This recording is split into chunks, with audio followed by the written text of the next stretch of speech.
All right. Well, welcome everybody to the Our Gem Coeur d'Alene Lake Collaborative Speaker Series. We'll get started here. My name is Marie Schmidt. I work for the University of Idaho in Coeur d'Alene for our Community Water Resource Center. And this series is hosted by the Our Gem Coeur d'Alene Lake Collaborative. The Our Gem Collaborative is a team of professionals working to preserve lake health by promoting community awareness of local water resources through education and outreach. And our team includes representatives from the University of Idaho, Coeur d'Alene Tribe, Department of Environmental Quality, Kootenai County Kootenai Environmental Alliance, the Coeur d'Alene Chamber, and CDA 2030.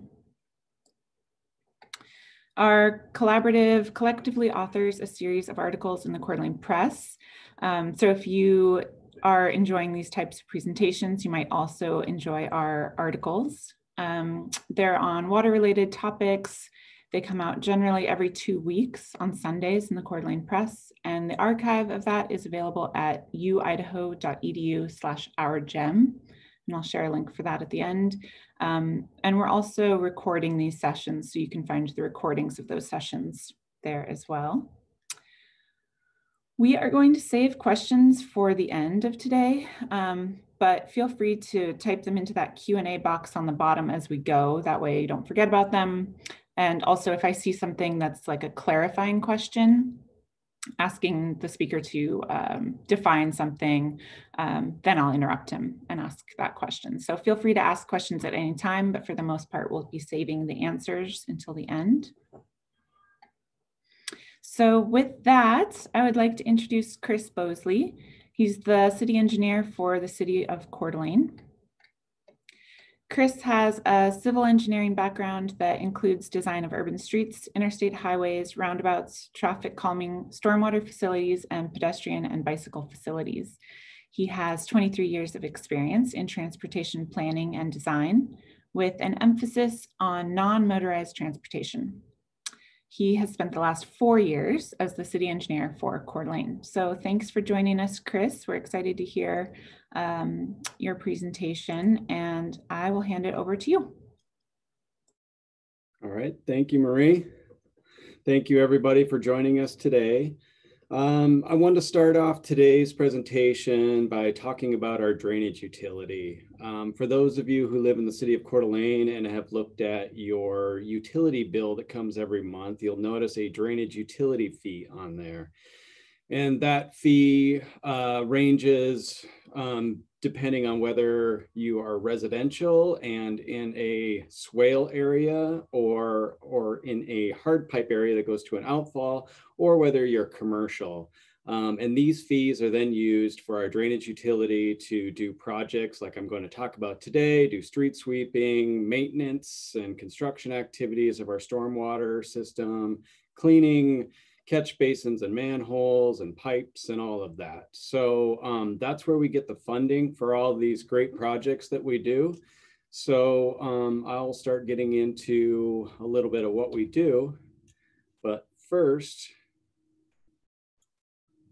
I'd like to talk about common stormwater pollutants. And I'm not going to go through all those because we probably all know what they are, but just to show why this is so important, there's a couple photos there of some manholes in our system. You can see that nasty water down at the bottom of one and actually a flip-flop hanging there from the ladder. And the other one looks like an ashtray. If a big storm comes in, all of these things tend to get flushed down into the outfalls or swales that they are headed to. So that's why we want to keep our system clean. This graphic shows our stormwater system, and it's all documented in our GIS system with each of these colors representing a drainage area. In those drainage areas, all of our pipes, our manholes, catch basins, and outfalls are all defined. And this gives us a great opportunity to look at our system and see where we can make improvements by looking where we can capture some of that stormwater. And generally it's divided into two areas. The northernmost area generally goes to grassy swales. The one that you see there in the upper right is actually down in our outfall pipe area, but it's a newer one that was installed at McEwen Park.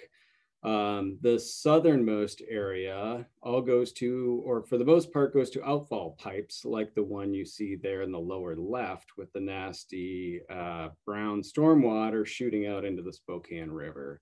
So this is why we're trying to take care of some of these outfalls to clean up that water that goes out into our waters. And so today we're going to focus on mostly this hard pipe system that outfalls to the river and the lake, actually. And there are several, I think 12 outfalls along this area. And I've highlighted them there to show where each of those fall into. There are actually quite a few that discharge into the area along I-90, but it's a shared system with the Idaho Transportation Department. So it gets a little bit more complicated when it comes to taking care of that water out there. And just to show you some of the previous large swale projects that we've done, to show you that this is not something new for us, but these are projects that we've completed in the past. And hopefully you can see my mouse here. So this project here is off of Best Avenue, collects a big portion of drainage there and goes into this swale. Up here in the upper right is at the Memorial Field area next to the skate park between River Avenue and Park Avenue there that you see in the picture. That one was more recently installed. And then the bottom one is our Sunup Swale that captures a large portion of drainage from Government Way. And these swales all help to keep our stormwater from entering our hard pipe system that goes to our outfalls. So it keeps our water cleaner. So the first project that I want to talk about today, which is our most recently completed one, is the outdoor classroom swale. And this one was a partnership with the University of Idaho to create an opportunity for stormwater education. And you'll see here that I've highlighted both of the outfalls because this one actually has two. The one daylights behind a railroad bed before it actually daylights into the river. And this little pipe here is where it actually daylights into the river. But in 2014, the Four Corners BLM Corridor Master Plan was created. And in that plan, it described uses that could be utilized on the BNSF rail corridor that stretches along Northwest Boulevard from Government Way out to the Riverstone area. And in that document, they showed an outdoor classroom that is near the Harbor Center where U of I is today. And this is Academic Way. Well, it didn't actually end up at that location. It ended up more over here by the parking lot, but this is what was created with this work. These large basalt columns were purchased through a grant by U of I, through the Aquifer Protection District, I believe, and created some seating. And then Jim Eakins at U of I also secured some more funding for the pavers that to make a presentation area. And then behind this is the swale area that you see. And now this is the railroad bed that's in the background here. That first pipe that I showed you, daylight's behind that railroad bed, and then the water just kind of runs all over behind there. Well, there's a small pipe that comes from behind there and brings it into this larger swale area with an overflow pipe that heads up back out to the outfall. But I believe that outfall is actually plugged, so water doesn't actually get there anyway. But this creates a great opportunity for students to learn about stormwater management and see it firsthand. And so far, this swale has been very successful. We're happy with the way that it's turned out. So the next project was kind of spurred by ITD doing a project where they want to straighten the curve US 95, which is right here. After you come over the Spokane River Bridge and come into town, there's that curve there. Well, since they were working on that, it gave us the opportunity to get some more information about the pipes and things that were out there. This is the drainage area that all drains to this outfall near the Spokane River Bridge. And here are a couple photos of that outfall. So what we decided to do was, since this pipe runs along the side of 95 and down to the outfall, the idea was to block the pipe off here, just past this manhole, run a pipe under US 95 into this unused area.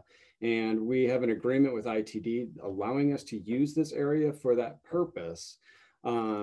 So what we wanted to do is create a series of step swales that come down here and then eventually could, if needed to, discharge back into a catch basin and re-enter the system back out to the outfall just for emergency purposes. So HMH Engineering was actually working on the curve project for ITD. And since they had topographic information for all of that, it seemed natural to hire them to do this project as well. And this was the plan sheet that they came up with for us. So you can see here, we've got a series of berms that will pool the water. The pipe comes under 95, and then it'll pool, and then when it overflows, it'll overflow over this riprap down into the next channel, and so on. Ideally, the water will never get down to the final step of this because we feel that the soils are pervious enough to allow the water to infiltrate there. But we will find out, I guess. But if, in fact, the soils are frozen and not taking it, we've got a series of 20 dry wells planned for there to help accommodate that water as well. But like I said, we've always got the overflow in case of very large storm events. And so I really wanted to give you a picture of what we were doing out there. But unfortunately, this is as far as we got before the big windstorm came and put all our crews to work with opening streets and repairing the levee. So, so far we've got inlet protection, we've got our silt fence, we've got a construction entrance, and we've got 14 of the dry wells stockpiled there, ready to go. But now we need to finish up with our tree project before we get to finishing this swale project. But it's something that we're all really excited about because it's very visible and it's a great opportunity to help clean the stormwater and hopefully take most of that outfall off. Going back to this slide, you can see that there are a few catch basins that are beyond that on Northwest Boulevard that we're not going to be able to pick up, but it's very minor. This area drains 215 acres approximately, so about 200 acres of it is going to go into the swale. So it's a great opportunity to capture that water. The next project that I wanted to talk about was the Sanders Beach filter. And so with this project, there's no available land to create a large swale like there was in that circumstance. So we had to come up with a different plan. And so this shows where the outfall enters Lake Coeur d'Alene. And many of you have seen it. Many of you have swam around it and didn't realize it. But this is what that beach looks like. This is the one near 12th Street, at the end of 12th Street. And there are a couple dry wells. There's actually 4. 2 are buried here. You can't see them. But if you go down to the waterfront in the wintertime, when the water levels are low, you can see the outfall pipe right here where it discharges into the lake. It doesn't look like this during the summer. but it is still visible, and you can see it here where kids are playing around it. And like that image that I showed you at the beginning of this presentation with the cigarette butts and the flip-flop and all that in there, that is not something we want discharging around our swimmers. So because we didn't have room for a swale in a situation like this, we looked at doing another alternative that we're utilizing in another project, but isn't an outfall project, but it's using these storage filter systems. We were working with ACF West to design these things, and essentially they're milk crate looking things that store the water under the roadway. In this case, they can be traffic rated or not traffic rated. And they, when a storm sends water down the pipes, it'll send it into these large chambers, and then it will slowly infiltrate it through a sand and compost filter system that is underneath of that. If it gets overwhelmed, it can always overflow back to where it originally went. So in stormwater, it's the first flush that contains the most pollutants. So the lower level storms, not the 100-year storm, but the more frequent storms are the ones that clean the streets and send all that stormwater down to our swales and the lake and river. And so these smaller flushes of stormwater should be easily captured in these structures, and then filter through our filter media and never make it to the beach, which will be great for those swimming down there. These photos show what those milk crate systems look like, where they just stack them together. You can see they're easily handled by construction workers, and they stack them all up. This is the sand compost filter material that is underneath these to help filter that before it enters the groundwater.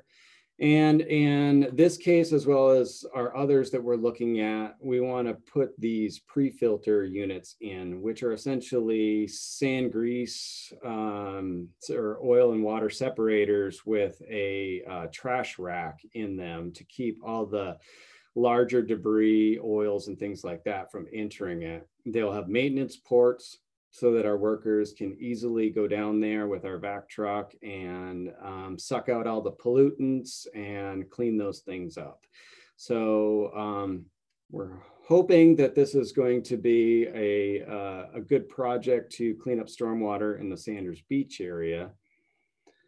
And ideally, if we can secure the additional funding to do it, we'd like to take the next outfall area that is immediately adjacent to it. So this was the one that I was just talking about here at Sanders Beach.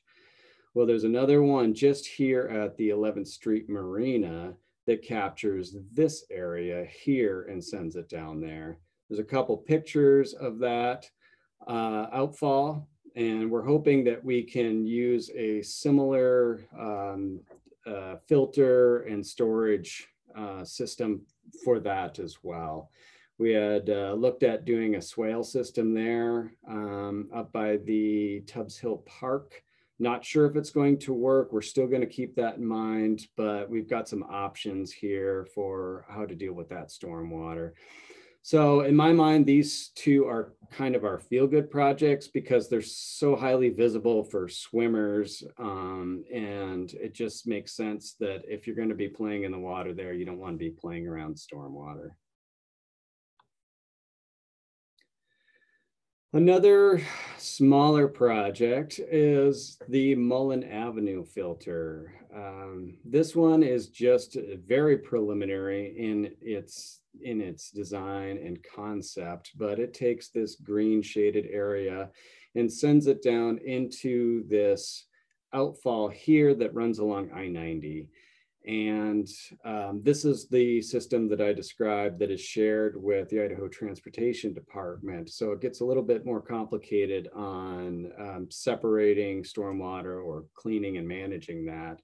But what we'd like to do is just catch these very few catch basins in this small area here before it gets to that outfall, just to cut it off from that completely, because this ditch system actually does run down to Fernan Creek and then into the lake from there.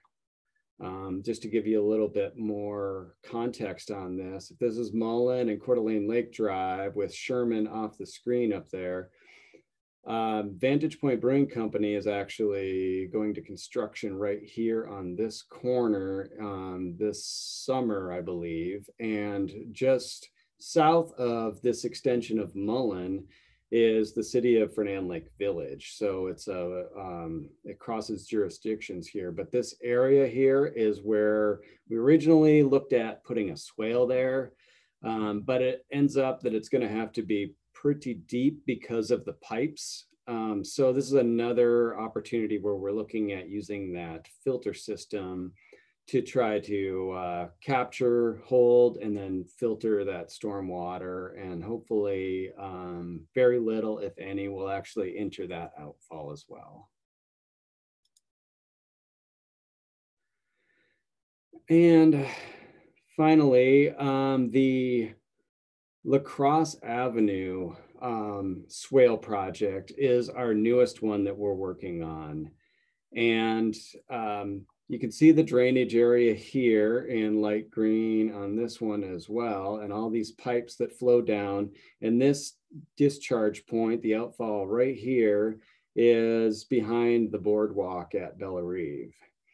Well, since we were working on a project in the area, we decided that since it crossed that, this storm line crosses our project area, it might be a good opportunity to pick that up and do something with it. So going back to that Four Corners BLM corridor master plan that I spoke about earlier, it actually showed in the plan a water demonstration project to be constructed within that corridor.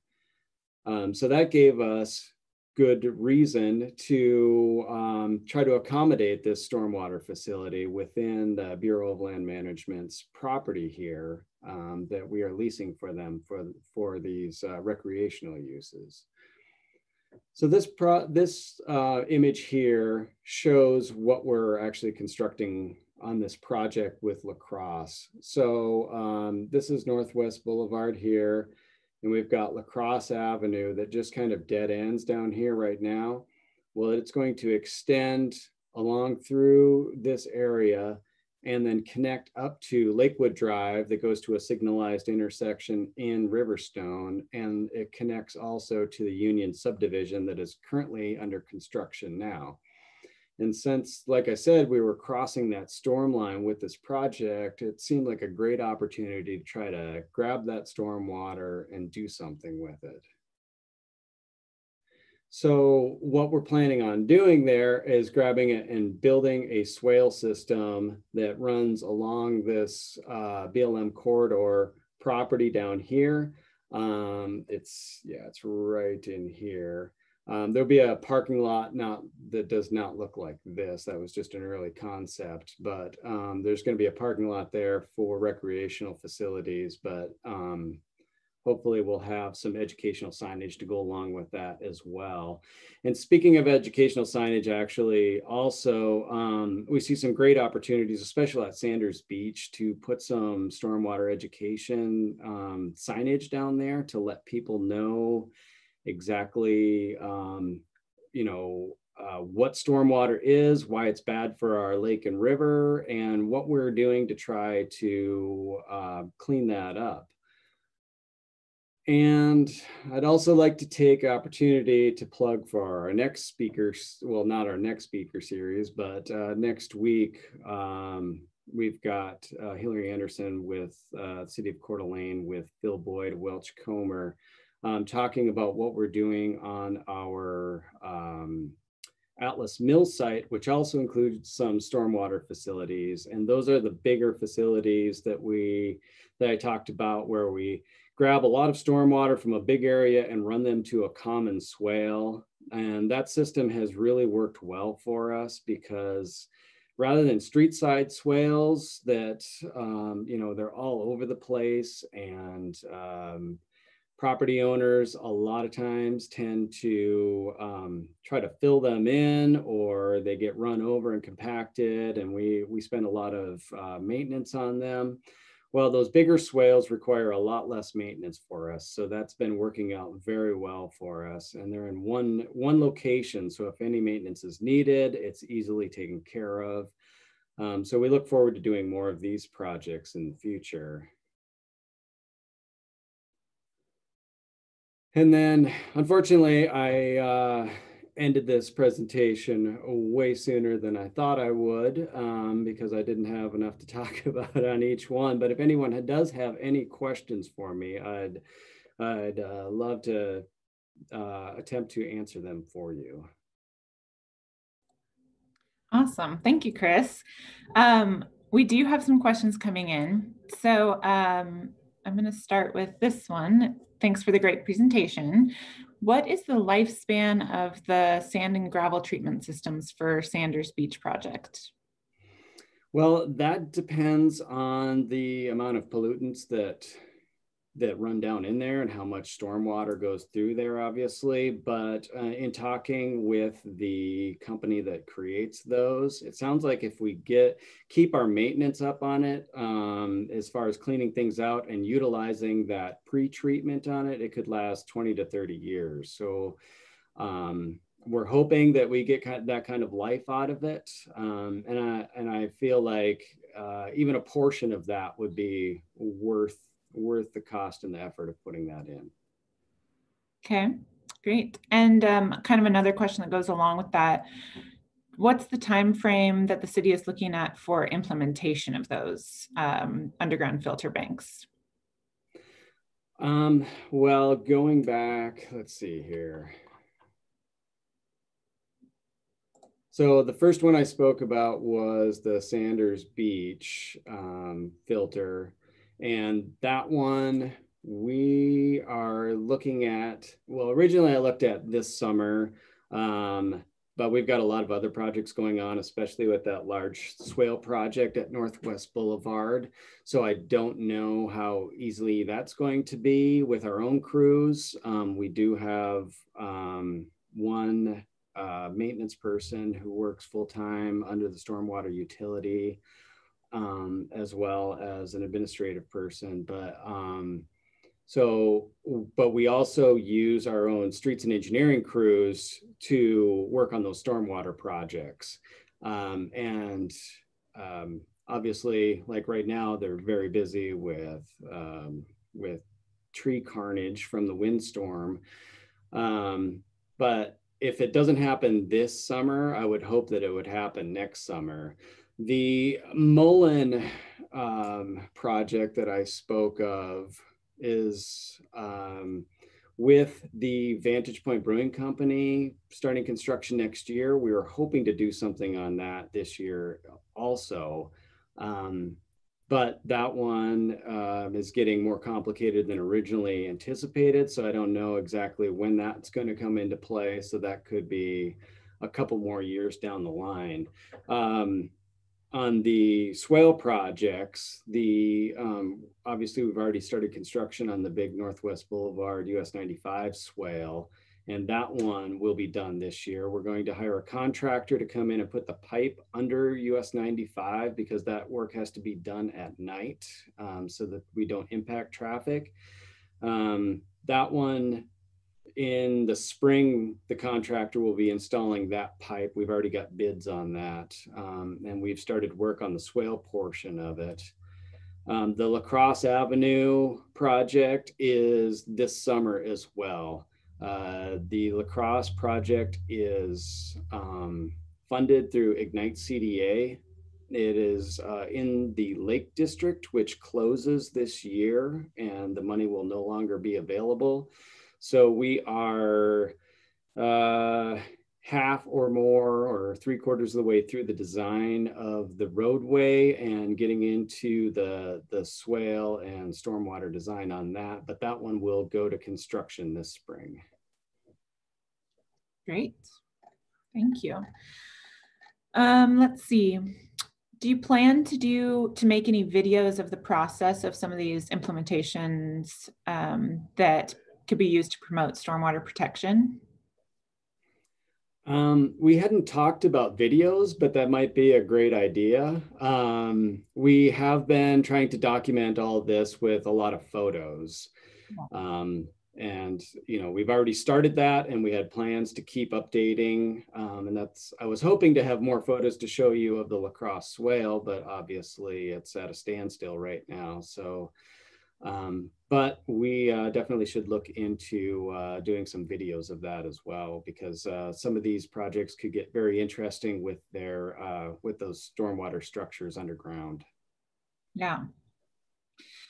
Well, yeah, I think video would be great, especially maybe like drone footage from up above of some of these changes that are happening, like the big swales that are really visible. I think that'd Yes.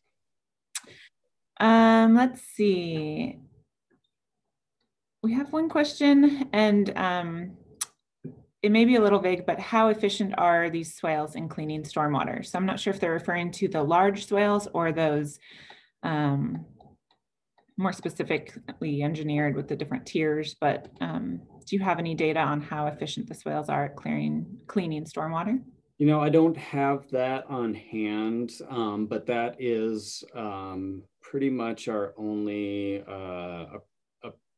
or generally approved stormwater management system in this area, because we're over the Rathdrum Prairie Spokane aquifer system. So I don't know what the removal rates are for the various pollutants that go into those, but the large swales work exactly the same as the smaller swales. They just have to be sized a lot bigger for it. The filter system is something new that we're trying here. Others, I don't know of others that have tried it around here, but to find out whether or not that would be allowed, I called a lot of agencies and talked to a lot of people to find out what the rules were on that. And there was nothing saying that we couldn't do this, because it is essentially an underground swale system, so to speak, by having the sand compost filter under it. It's not a vegetated swale per se, but it's acting very similar to a vegetated swale. Going along with the infiltrating through the swales, we have a question. At the planned infiltration facility along the river, are there concerns regarding infiltrating stormwater near potential legacy railroad contamination? That is not something that we've looked into. We wouldn't be putting any of the swales on actual old railroad beds. So hopefully we'd be far removed from any pollutants that are there. And besides, any of those railroad beds would be so highly compacted that they're not going to infiltrate the water anyway. But like the one that I showed for the outdoor classroom, the water goes into an area behind the railroad bed, and then that railroad bed acts as an impermeable berm to keep the water back, and then just discharge it through a smaller pipe. So that's something we'll have to keep in mind, I guess, as we move forward on these. Okay. We have a couple questions about sampling the stormwater. So what constituents do you sample for at Outfalls? And also, is the city doing any before and after water quality monitoring for the stormwater swales and filters for phosphorus and metals? So I thought those kind of went together. Yeah, and actually, so we have two monitoring stations right now in Coeur d'Alene. One of them is almost in this picture that's shown there, but just off the picture near the golf course. And then we've got one down by Bellarive. And at those locations, we can go down and collect our samples, and then we bring those in for testing. And we test for, I don't remember the whole slew of it, but it's metals and phosphorus, suspended solids, I don't remember all the things that we test for in those. But as far as before and after testing, that is something that we are definitely looking at. And I meant to mention that, sorry, this thing's moving slow now. This project here, what we thought about doing is down in this area here was to install a couple monitoring wells to be able to collect samples. And we can actually, we're going to install a manhole over here that this pipe's going to run into. And we could collect samples there to show what the water is coming into the swale.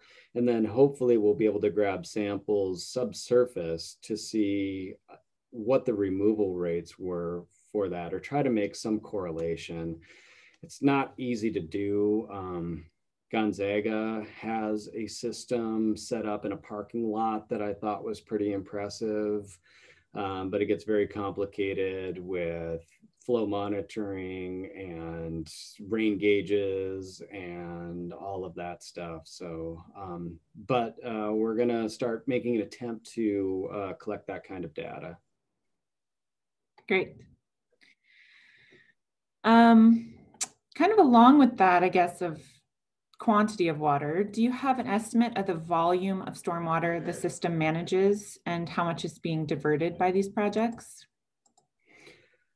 Well, this project here that we're looking at is the one that we have the most data on. I don't have that in front of me right now, but we had hired HMH to do a stormwater study for that, so they could figure out how much water was coming into that from that 215 acres. And that's how we got the sizing of the 20 dry wells and all of that. I don't have that information on me, but I can certainly get that to someone if they want. Okay. Is it the city's long-term plan to eliminate or reduce all outflows that flow to the lake and river? That would be great, but I don't think it's going to happen in my career here, or maybe even my lifetime. You know, going back to this original photo of all of our outfalls. I mean, we're working on these, but we've got these 12 outfalls here are just a portion with some of them. You can see the little dots along here, but those are the ones that go into that shared facility there with the Idaho Transportation Department. But, you know, if we can take care of these two with filters, and then we've got this is the outdoor classroom one here. This one is the big US 95 Swale project that's right there. And then we've got Lacrosse here. And then over here is our Atlas Mill site that we've got more going on, but that water's not getting to the river now anyway. But I mean, with all these projects, there's literally hundreds of thousands of dollars of projects there. So it would take a long time for us to accomplish that. And a lot of it has to do with where we can feasibly put in a swale or a filter. You know, some of these downtown ones, especially around the resort area, it's so built up around there. It would be very difficult to accommodate that other than through maybe end of pipe filters, which could be very expensive. But we're going to work towards cleaning up as many as we can and see what we can do. Great.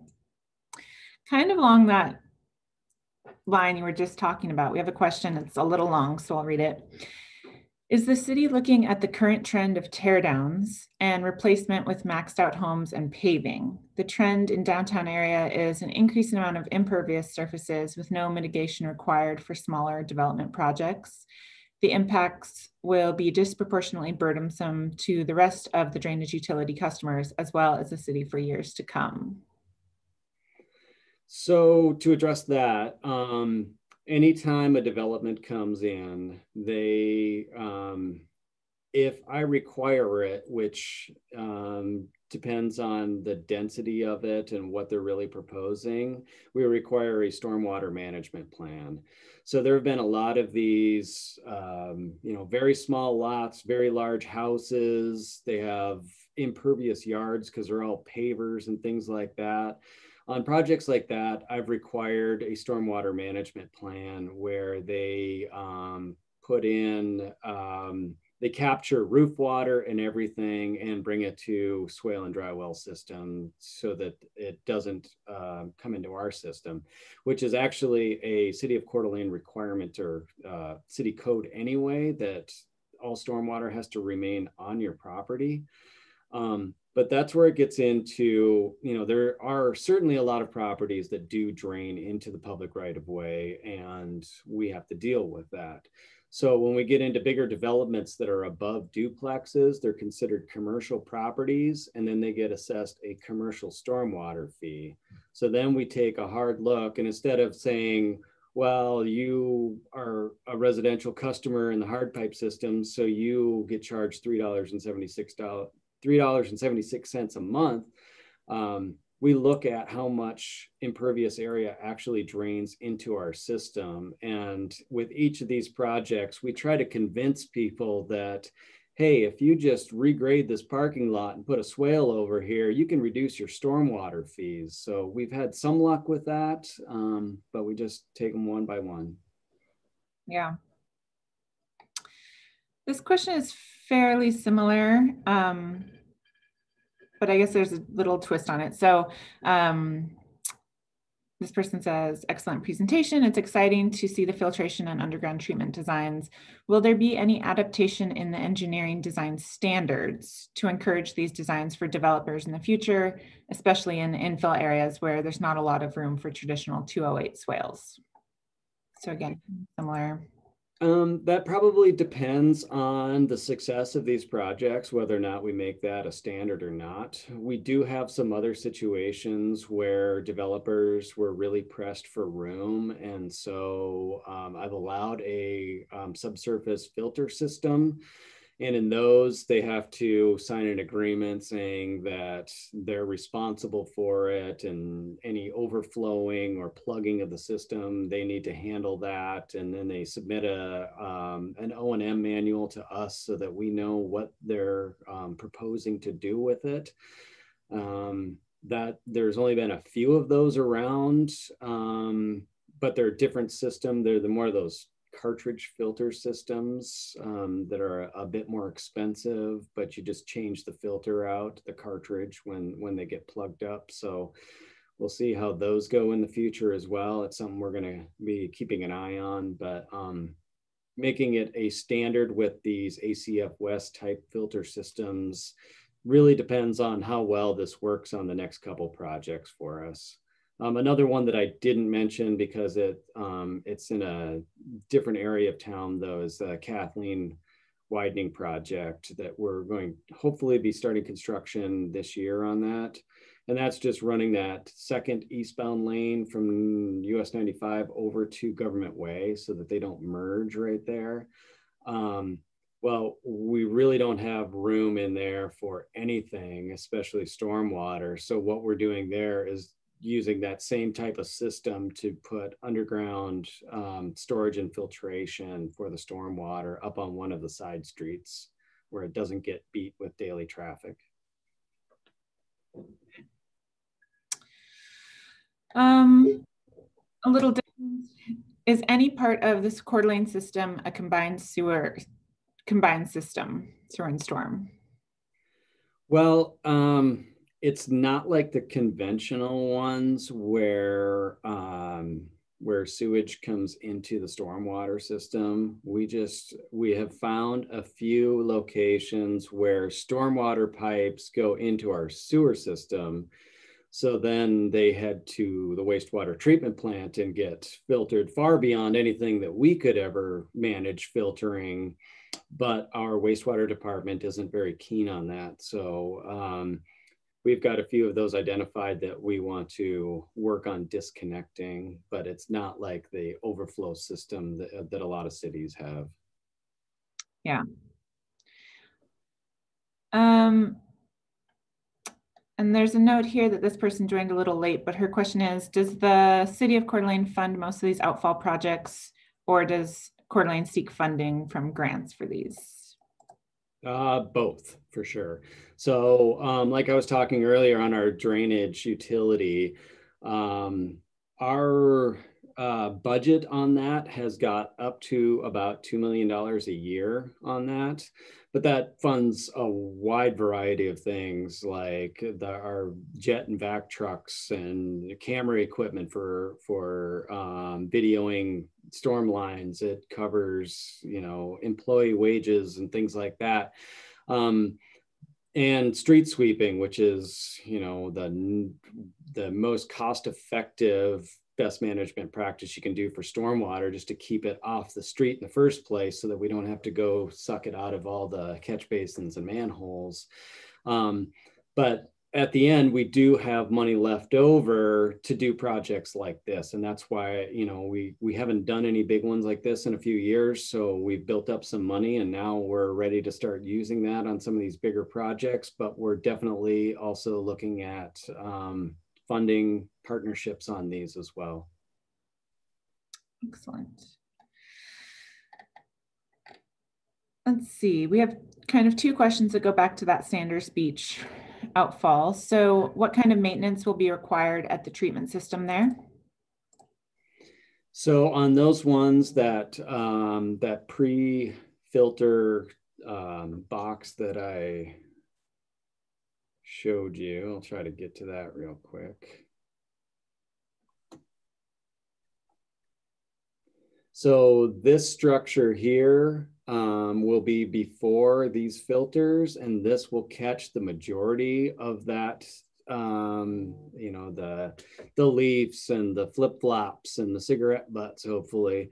And we'll be able to go down there probably once a year and with our vac truck and suck that all out of there. But we'll really just have to look at how quickly the water is infiltrating through this system to know whether we need to go any further than that, because the way that these are being constructed is that these plastic milk crate looking things will also have maintenance ports that'll look like manholes, and we'll be able to go in there with our jet truck and just kind of pressure wash the inside of it and free all that gunk out of there and then suck it out with the vac truck as well. So time will tell how much maintenance it requires, but all of our stormwater facilities require maintenance, and we, you know, every year we're out there working on it and doing what we can.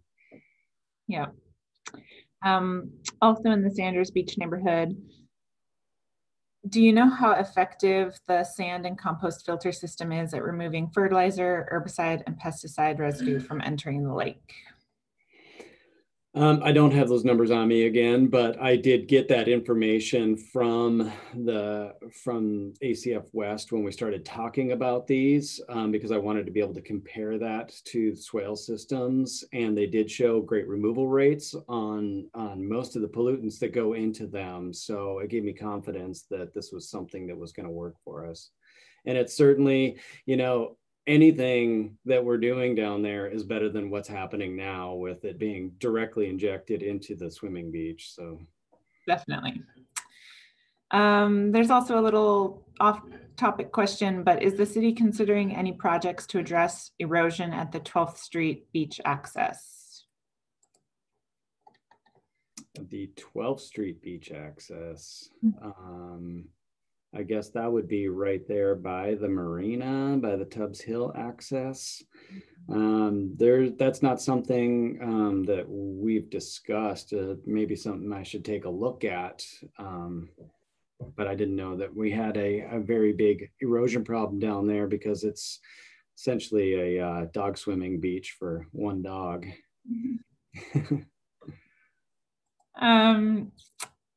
Does Washington have any control over what flows into the Spokane River via stormwater from Idaho?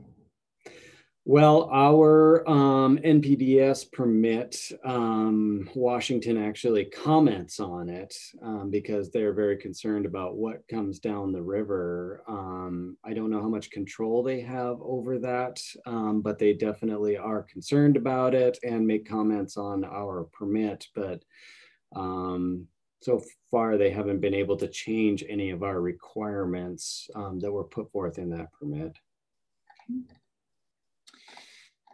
I think we're getting towards the end here. Do you have an estimate of how many hard piped outfalls have been diverted to swales already, or other filtration systems? Have any been done previous to these projects? Well, the ones that I showed earlier, those larger swale systems like on Best Avenue and Sunup, and the one down by Memorial Field, those projects didn't fully remove any outfalls, but they did reduce the amount of water that went into them. So I can say we have not successfully removed any outfalls, but it's all about reducing how much flow goes there. Because even that Northwest Boulevard Swale project, like I showed, there's about 5 catch basins beyond that point that we just can't pick up. And maybe, in the future, we can look at trying to catch those ones as well. But in reality, like just chipping away at how much stormwater reaches the lake and the river is the best we can do for now. Great. Well, I have a question. Do you have any like stormwater super cities that you really admire? Are there any that you look at and you're just like, oh, we want to be like that city? I haven't identified any that are like that, no, but I have seen some great stormwater, some treatment systems that cities have done, like the rain gardens and things like that. And we've really looked at doing some really cool features like that with rain gardens, but they also come with a different kind of maintenance that our parks department isn't really knowledgeable about at this point. Maybe over the years we'll get to that point. But mowing lawns and watering lawns in the swales is pretty standard. But when you get into water plantings and things like that in a rain garden, it certainly changes it quite a bit. And we haven't got to that point yet. Okay. We do have another question. Are there any plans to reduce stormwater flow at the 3rd Street boat launch? There's a comment about that high flow events could disperse curly leaf pondweed, which is an mm-hmm. Currently we don't have any, because like I said, those are all right there in that downtown core where it's really difficult to take care of that stormwater down there. Maybe once these projects are underway, we can look at digging up a portion of McEwen Park and trying to do something about that. But that wouldn't be too popular either, unless people really understand what we're trying to accomplish there. Yeah. I guess that I have a question too. Do you run into a lot of resistance to these projects from maybe property owners that are nearby? No, actually, last year we took care of 2 projects that, I didn't bring them up here because they weren't really outfall reduction projects, but on Player Drive, that's just off of Kathleen, that goes into that golf course subdivision right there, just west of Ramsey. There was flooding on that curve all the time. And so we contacted the apartment manager and created an agreement with them to take that stormwater and put it on their property, and a portion of the property that they can't use anyway, because there's a gas line in there and there were trees growing that they couldn't really develop anyway. So we were able to handle the stormwater there. And then we did another one that on a larger scale. So just across from Black Sheep on Government Way, is that north of Niter?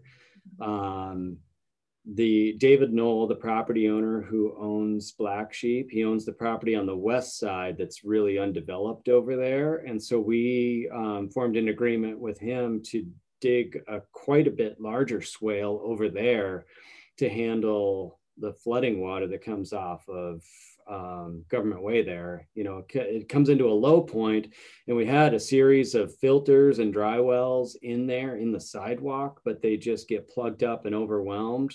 So we built a swale right behind it. And now when a large rain event comes, that extra water just goes into the swale and infiltrates in through the soil that way, which is great. And so far, those two property owners have been very on board with it. We just write the agreements saying that, you know, if something comes up in the future and we need to come up with a new idea or work with a different development plan, you know, we're all ears. But for the time being, we need to solve a flooding problem for, you know, safety reasons. So Great. Well, that's good to hear. Kind of a related question. Are there discussions about incentives for residential property owners to convert impervious surfaces to permeable pavement, green roofs, things like that? We don't have any incentives for residential. Like I said before, our incentives for commercial are to try to convince them that they can reduce their stormwater fees if they use some better management practices than what they currently have now. That's definitely something we could look into as far as incentives, but it's not something we have on our radar right now. Okay. I think there's one more question. What happened to the filtration system at Harbor House in McEwen Park? Was that stormwater? Oh, yes. There is a large vault under or near the Harbor House. So this was before my time at the city, but I know a bit about it. And the idea there was to take all that stormwater and put it into a big chamber that could then be pumped out and used as irrigation water.